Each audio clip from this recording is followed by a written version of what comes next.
Ladies and gentlemen, it is a sad day today that we woke up with the sad news of a fire incident at this school, Utumishi Senior School, where at about 12:45 a.m., a fire broke out in one of the dorms on the second floor of that particular dorm. And the dorm is completely destroyed, together with a lot of injuries to our learners. And unfortunately, we lost some of our learners in that incident. I'm going to give you those figures.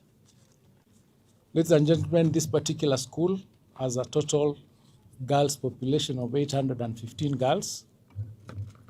At the time of the incident, the girls that were in school were 808.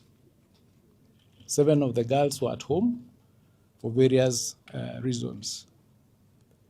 Out of the 808 girls, 79 were injured and taken to the hospital. They were treated, and 71 of them were discharged. We have 7 currently admitted, and 1 has been picked by the parent from the hospital. Out of that number of 808, we have 16 fatalities whose identities will be identified. The process of accounting will be taking place with our investigators. It's an unfortunate incident. At the time of the fire, responses were received from our security agencies, and we'll be talking more about it, from STU, KDF, County Fire Brigade, and the Kenya Red Cross, among others. The response teams, of course, managed to put out the fire by about 3 a.m., but by then the damage had already been done. We currently have our CSI in place from the DCI headquarters, who are processing the scene with, of course, a view of identifying all the victims. Investigations are ongoing, and there's a hotline number 1199, to which we'll be asking the parents to keep reporting, especially those who might have left with their kids when they came earlier.